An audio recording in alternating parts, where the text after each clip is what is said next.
Mais uma vez, voltemos ao assunto cangaço. Desta vez eu vou voltar ao assunto daquele documento histórico que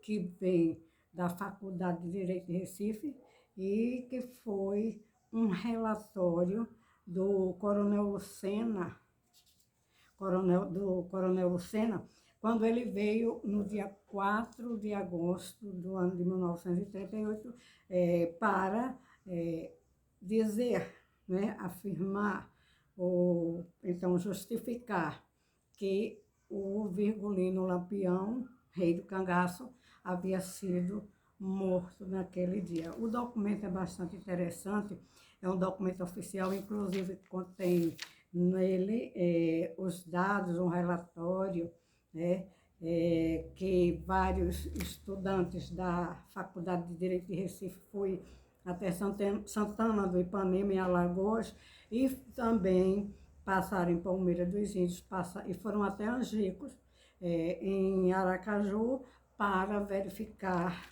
o local, né? E para abalizar, certamente, mesmo sendo estudantes, estavam ali para, digamos assim, aprender mais junto com o doutor Lages Filho, que foi o perito das cabeças apresentadas a ele no dia 28 de julho, 29, 30 de julho de 1938, por aí, cujas cabeças foram levadas para serem analisadas e para que o doutor Lages Filho fizesse um laudo, né, dizendo, confirmando ou não se aquele era se aquela cabeça pertencera a Virgulino Lampião e a Maria Oliveira, ou seja, Maria Bonita.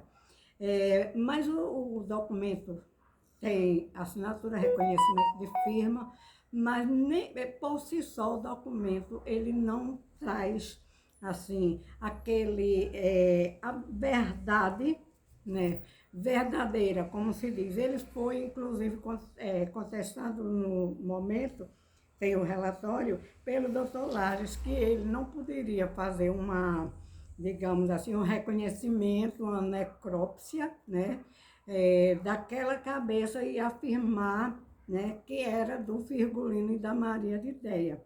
Por quê, gente? Porque a cabeça sem o corpo, as cabeças sem os corpos. Não se faz uma perícia para dar causa mortis, né, das cabeças separadas do corpo.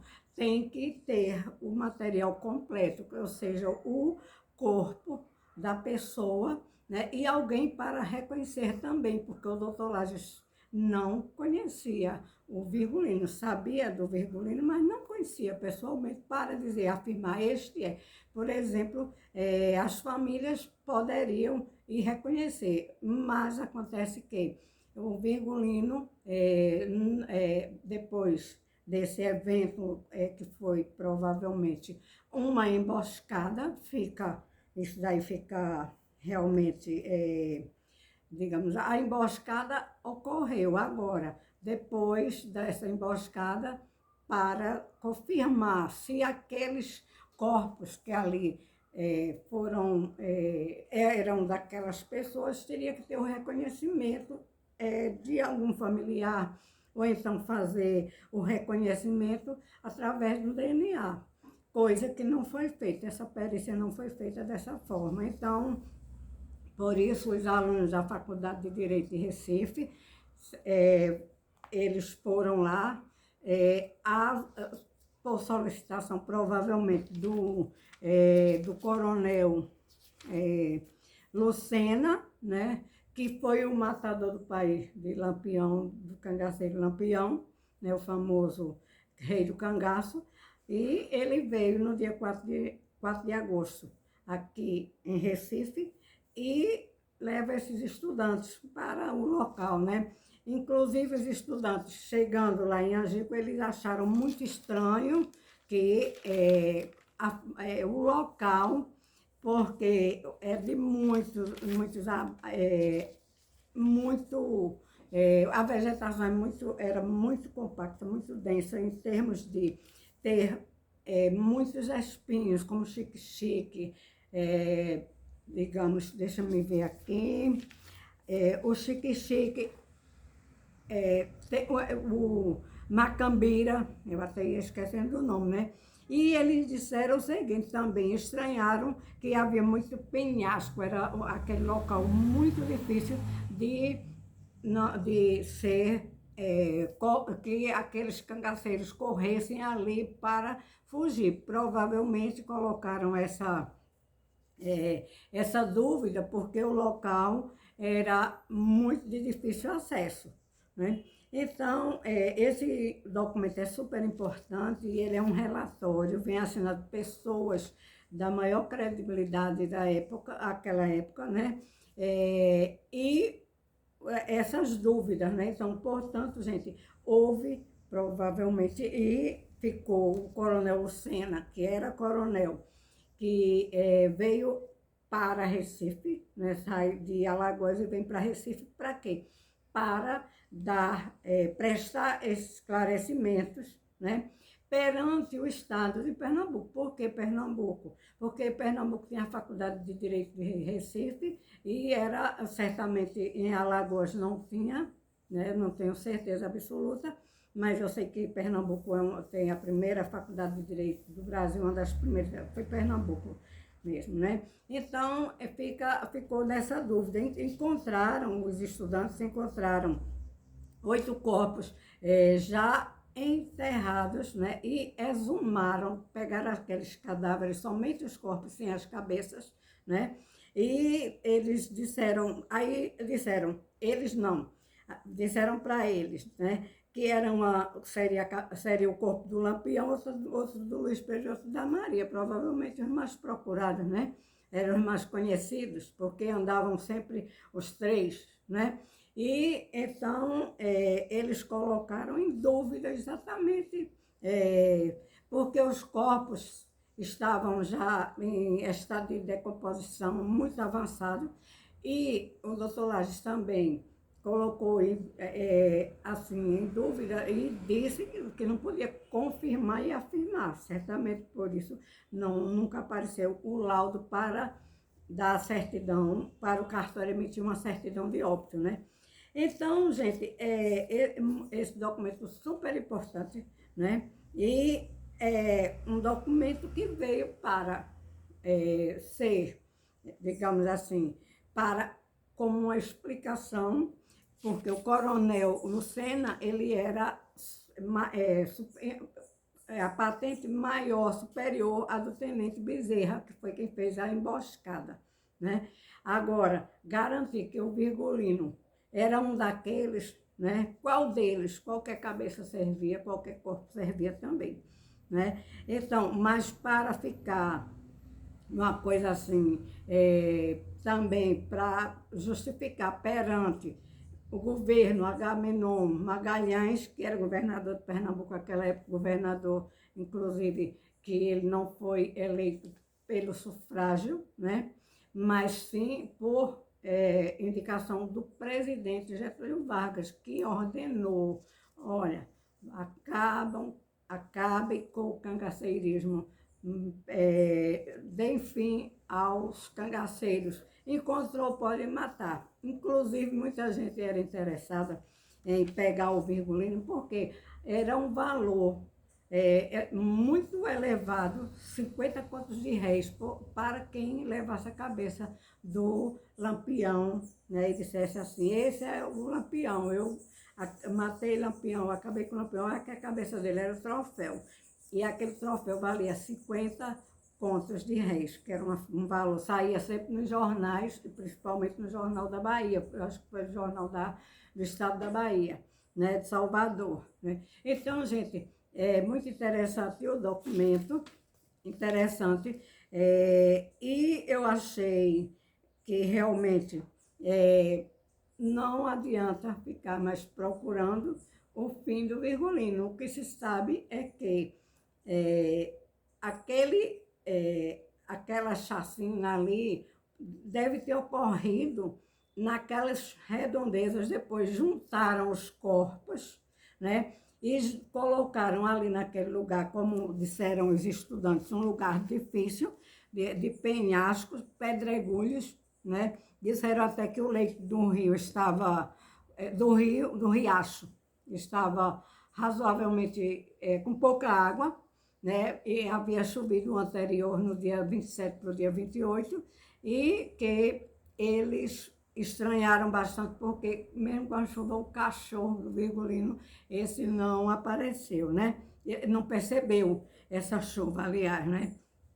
Então, tudo ficou mais confuso, mas o documento é oficial, o documento serviu para justificar que o Virgulino deveria estar ali naquele meio. Se fugiu também, não, ninguém comprovou, mas o documento não era para dizer Virgulino fugiu, era um documento para dizer demos cabo do cangaceiro Virgulino Ferreira da Silva, vulgo Lampião, o cangaceiro mais, digamos, poderoso, porque passou em torno de 2 décadas, mais de 2 décadas, matando, estuprando e assassinando todo mundo. Era realmente um psicopata, né? Naquela época não se analisava dessa forma, mas a gente estudando atualmente pelas ações, pelos atos praticados por Virgulino, pode dizer, aprovar, comprovar que o Virgulino era um psicopata, que deu muito trabalho para as polícias